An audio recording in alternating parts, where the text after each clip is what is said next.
Greetings everyone. Welcome to my channel Inside Accountancy by Shakun. Today we'll be talking about Chapter 4 Change in Profit Sharing Ratio. The contents of this video are change in PSR, revaluation and reassessment of assets and liabilities when the revised values are not to be shown and an example based on it. Change in profit sharing ratio, I have already explained it in detail in my previous videos. It means when the existing partners decide to change the ratio in which they are sharing the profits and losses, which leads to reconstitution of the firm. It leads to dissolution of the partnership agreement, but not of the firm. So at the time of reconstitution, certain issues have to be given proper accounting treatment. All these issues have to be given proper accounting treatment. We have already discussed the first three, that is determination of sacrificing ratio and gaining ratio, accounting of goodwill, accounting of reserves and accumulated profits and losses. For more details, you can click on the I button. In this video, we'll be talking about the revaluation of assets and reassessment of liabilities. Revaluation of assets and reassessment of liabilities means that at the time of reconstitution, when there is a change in the profit sharing ratio, all the assets and liabilities are revalued and reassessed to see whether there is an increase or decrease in them. Such increase or decrease is calculated, it is transferred to a separate account which is called as revaluation account or profit and loss adjustment account, and any gain or loss arising out of such revaluations is transferred to partners capital account in the old ratio. Now why old ratio? Because such assets and liabilities, they exist before the change in profit sharing ratio. Therefore, while giving them a proper accounting treatment, they should be distributed in the old ratio amongst the partners. Revaluation of assets and liabilities can be done through two ways. The first is when the revised values are to be recorded. The second is when the revised values are not to be recorded. So in case we decide to show the changed values in the books of account, in such a case, revaluation account and all journal entries are passed. But when we decide that the revised values will not be shown in the books, then a statement showing net effect and adjusting entry is passed. So we have already discussed the first method when the revised values are recorded in the books of accounts and the preparation of revaluation account and the journal entries which are passed. Today we'll be discussing the second method when the revised values of assets and liabilities are not recorded in the books of accounts. In such a situation, the difference between the changed values, the difference between the market value and the book value is ascertained and it is debited or credited to the gaining or sacrificing partners, that is the adjusting entry is passed. I hope you all remember what the adjusting entry is. Adjusting entry is when the gaining partner is debited and the sacrificing partner is credited, as we used to do in case of treatment of goodwill.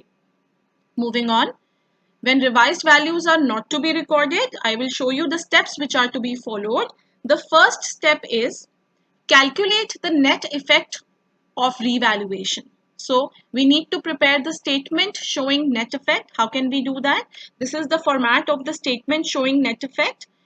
Increase in the value of assets and decrease in the liabilities, and from this total you have to subtract decrease in the value of assets and increase in liabilities. So when these things are subtracted from this total, so the value which you get is the net effect on revaluation. If this figure is positive, it is gain. If it is negative, it is loss. If you notice, you will see certain similarity here. I told you that while making the revaluation account, you have to remember that on the debit side, always what is shown? On the debit side, decrease in asset and increase in liability is shown. So basically, what we are subtracting is the debit side of the revaluation account. And on the credit side of revaluation account, we show the increase in the assets and decrease in the liabilities. So basically it is the revaluation account only, but we are not making it in a T shape. We are making it in the form of a statement where the credit, from the credit we are subtracting the debit. So for your ease, And to help you in learning it, you can remember that whatever is recorded on the credit side of revaluation, from that we subtract the debit side of revaluation and we get the net effect. If it is positive, it is gain. If it is negative, it is loss. So the first step is to calculate the net effect. Now the second step is to find out the share of sacrifice or gain by the partners. Now you very well know how you can calculate the sacrificing ratio and the gaining ratio. Sacrificing ratio is equal to old minus new and gaining ratio is equal to new minus old. So if you are applying the first ratio only, the sacrificing ratio, if it comes positive, it is sacrifice, and if it comes negative, it is gain. So first you need to calculate the net effect, then you need to calculate the amount of sacrifice or gain by applying the formula of sacrificing ratio, and the third step is to calculate the proportionate amount of net effect of revaluation. That is, whatever is the net effect, that has to be multiplied by the proportion of sacrifice or gain by the partners. So for the gaining partner, it will be equal to the net effect which was calculated at step 1 into the share of gain which was ascertained from step 2. Similarly, for the sacrificing partner, the net effect is multiplied by the share of sacrifice which is ascertained in the previous steps. So first the net effect is ascertained, then the sacrifice or gain is ascertained, finally the amount is of the gaining and the sacrificing partner is ascertained. Now the last step is to pass the adjusting entry. Now after we find out the net effect, it either leads to gain on revaluation or loss on revaluation. If it is gain on revaluation, we need to pass the adjusting entry which you all are aware of. That is, the gaining partner's capital or current account is debited. Since this is the gaining partner, they have to compensate the sacrificing partner. That is why they are being debited. And sacrificing partner's capital account is credited because they are being compensated. They receive certain amount. Okay. So gaining partner debit to sacrificing partner will be the adjusting entry. In case in the question, when you calculate the net effect, you find out that it is not the profit but the loss. So simply you have to reverse the entry. In that case, the sacrificing partner is debited and the gaining partner is credited. So you have to remember that when the revised values are not to be shown in the books of accounts, adjusting entry is passed, and the adjusting entry is gaining partner debit to sacrificing partner. In case it is lost, then you simply are going to reverse the entry. Moving on.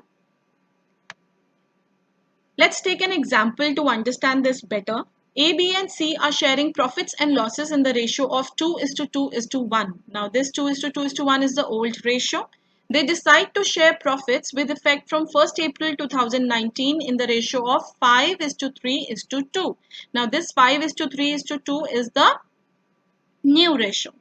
They also decided not to change the value of assets and liabilities in the books of accounts. See, this line is very, very important. They also decided not to change the values of assets and liabilities in the books of accounts. So the partners have decided that revised values are not to be shown in the books of accounts. So this line makes it clear that we do not need to make the revaluation account. We need to make the statement showing adjustment. The book value and revised values of assets and liabilities are as on the date of change are as follows. The revised and the book values are given.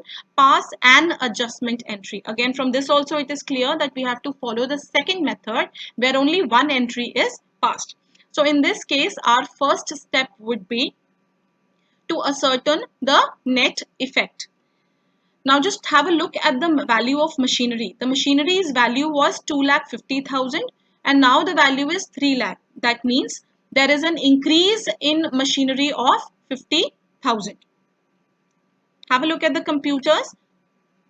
The book value was 2 lakh and the revised value is 1,75,000, which means there is a decrease in the value of computers by 25,000. Then sundry creditors earlier were 90,000. The liability was 90,000. Now the liability is 75,000. So that means the liability is decreasing. The decrease in sundry creditors is 15,000. The next liability is outstanding expenses. Earlier were 15,000. Now they are 25,000. That means there is an increase in the liability of 10,000. So I've explained the increase and decrease here only to you so that you can easily find out and understand. Moving on to the working notes. Our first working note would be to calculate the sacrifice or gaining ratio. Now, old ratio was given to you. The new ratio was also given to you. We apply the formula for sacrificing ratio, that is old minus new. And when we do that, A's share is the old ratio 2 by 5 minus the new ratio 5 by 10, which gives us 1 by 10. Since it is negative, that means A is gaining. So 1 by 10 is A's gain. In case of B, the amount is positive. So 2 by 5 minus 3 by 10, which amounts to 1 by 10. So this is the sacrifice. And in case of C, there is no gain or no sacrifice. So A is gaining 1 by 10 and B is sacrificing 1 by 10. Moving on to working note number 2. In the second working note, we need to calculate the net effect on revaluation. So we had already understood and found out that there was an increase in machinery and decrease in creditors and decrease in computers and increase in outstanding expenses. So I have just mentioned it here.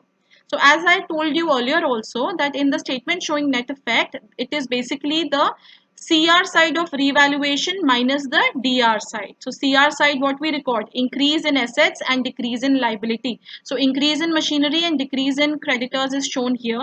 And on the debit side, we record the decrease in assets and increase in liability. So therefore, decrease in computers and increase in outstanding expenses has been subtracted.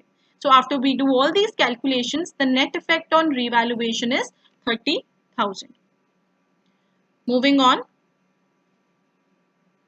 The journal entry, the single journal entry which is to be passed here is A's capital account DR. Since A was the gaining partner, therefore A has been debited, and B was the sacrificing partner, therefore B was credited. Now where did this 3000 come from? See, the total amount of net effect, as we can see in the previous slide, the total amount of net effect was 30,000. And the proportion of gain and sacrifice was 1 by 10 and minus 1 by 10. So basically 1 by 10 is the proportion of gain and sacrifice. So this 30,000 multiplied by 1 by 10 gives us 3,000. Therefore, the amount of our entry is 3,000. So A being the gaining partner is debited with 3,000 and B being the sacrificing partner is credited with 3,000. So in this question, only the single adjustment entry was asked, and in order to pass that entry, we needed to calculate the sacrifice and the gaining ratio, the proportion of sacrifice and gain, and also we needed to calculate the net effect. Please note that in this question, we have not made the revaluation account. Why? Because it was mentioned in the question that the revised values are not to be shown in the books of account. So whenever it is written like that, we don't make the revaluation account. We make the statement showing net effect and we just pass one single adjusting entry. So in this video, we have talked about the change in PSR, the revaluation of assets and reassessment of liabilities when the revised values are not to be shown, and an example based on it. Thank you so much for listening to me so patiently. If you liked my content, please like my video, show some love, subscribe to my channel, hit the bell button in case you want to get notified. Any queries that you have, email me on my ID or you can leave a comment in the comment section. Thank you so much.